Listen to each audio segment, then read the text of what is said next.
ziua a treia. Astăzi o să vizităm poate cel mai recunoscut templu Bali. Se numește Templu Beratan, lacul Beratan și templul e pe lac. Mergem apoi la alt rice terrace și ieri am fost la un rice terrace, la două rice terrace-uri am fost de fapt ieri. Azi mergem 3, bine peste tot rice terrace. Azi mergem la încă unul și terminăm ziua cu încă un templu care am impresia că nu e așa de vizitat, dar s-ar putea să fie foarte drăguț.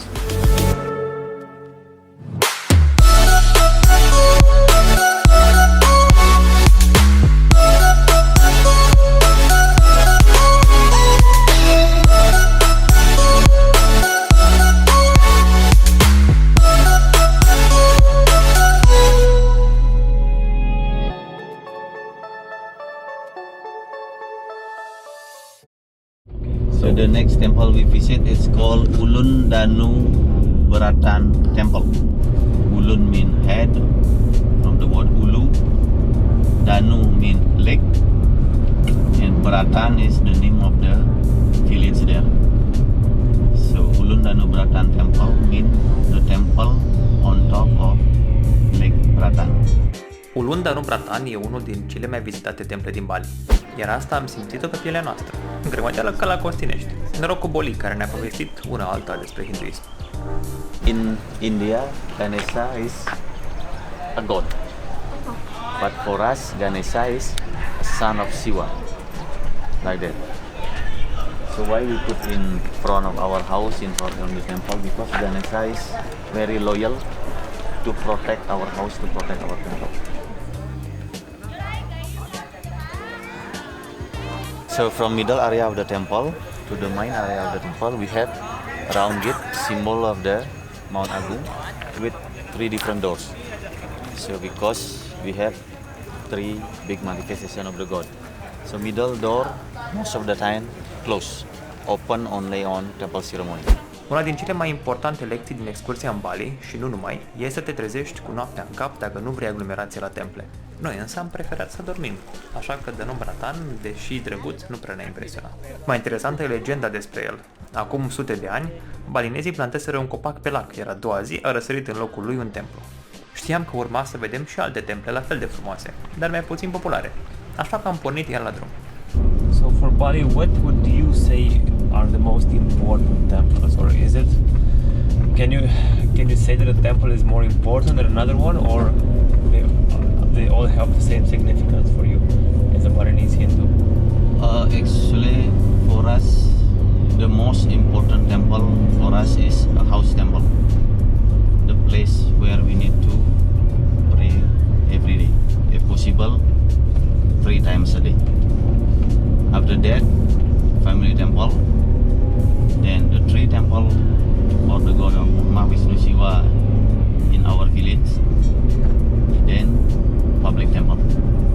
Yeah, so it's not good for us if we pray only in the all public temple here in Bali and never pray in our house temple or family temple, like that.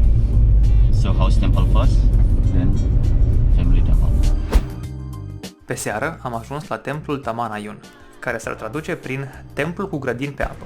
Asta poate pentru că e înconjurat de apă? De data asta am fost singurii, dar chiar singurii vizitatori și ne-am simțit ca și cum am fi avut un tur privat. Templul a fost construit în secolul XVII, are influențe chinezești și e format din mai multe secțiuni, separate de grădini largi și bine îngrijite. Tot aici erau expuse și măști Baron și Randa, care reprezintă forțele binelui și ale răului. Cea cu limba de 2 metri simbolizează răul. Destul vizitat, mi s-a făcut foame. În seara asta am ales să mâncăm undeva mai aproape de casă, pentru că nu am apucat să mâncăm prânzul pe drum. Așa că am ales un restaurant cu specific row vegan, se numește Alchemy.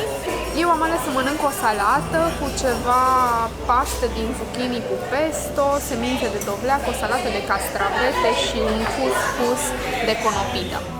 Am mâncat și eu niște verdeață, apoi ne-am pus la somn, pentru că a doua zi urma să vizităm templul Lemurian. Aici e de fapt un complex de temple printre cele mai vechi și considerate printre cele mai sfinte din Bali. Ăsta e locul unde se găsește faimoasa Heaven's Gate, poarta raiului, prin care ai vedere directă la muntele Agu. E bine, a fost și de departe cel mai aglomerat loc în care am fost noi în Bali. Aici se stă frumos la coadă cu bani în ordine. Noi am tras numărul 366 și acum suntem la numărul 200. Însă Boli a făcut o jumecherie și a făcut rost de numărul 250. Așa că Silvia până atunci uite la toți aia care merg înaintea noastră și încearcă să vină idei pentru cum să pozeze. La cererea publicului, m-am imortalizat cu un dab și mi-am dat seama că poza standard de la Heaven's Gate e o iluzie. Nu e niciun lac aici, sunt doar niște băieți deștepți care pun o oglindă în fața telefonului. La drum către următorul templu. Am ajuns în cele din urmă la Tirtha Ganga Water Palace, una din locațiile la care ne-am dorit cel mai mult să ajungem. Este o grădină acvatică construită de unul din regii de aici din Bali pentru familia lui, ca să se poată bucura de apă. Iar bazinele, fântânile, sunt pline de peștișori din aceea portocalii, pești coi, care sunt foarte dornici să mănânce biluțele astea de mâncare specifică de-a lor. După ce am cheltuit toți banii de buzunar pe mâncare pentru pești, ne-am retras la cazare. Am vrut să fim odihniți pentru ce urma a doua zi. Nu pot să cred că am ajuns și într-un loc ăsta. E minunat aici. Locul se cheamă Jatilwe Rice Terrace și E cea mai mare zonă unde se cultivă orez din Bali. Practic, cât vezi cu ochii, sunt doar terase de orez. Plus, am putut să văd niște văcuțe tare drăguțe. am îngăiat 15 vaci până acum. Silvia a cântat și la Un instrument tradițional, dar cântat e mult spus.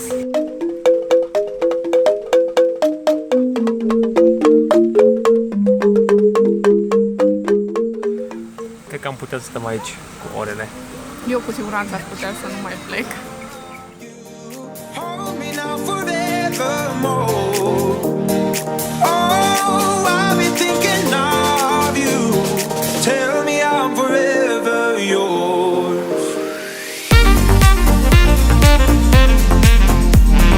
Tell me I'm forever yours. Tell me I'm forever yours.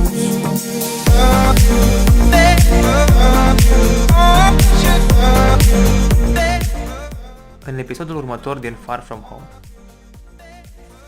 bem un cappuccino, ajungem în sfârșit la plajă, Silvia hrănește animale exotice.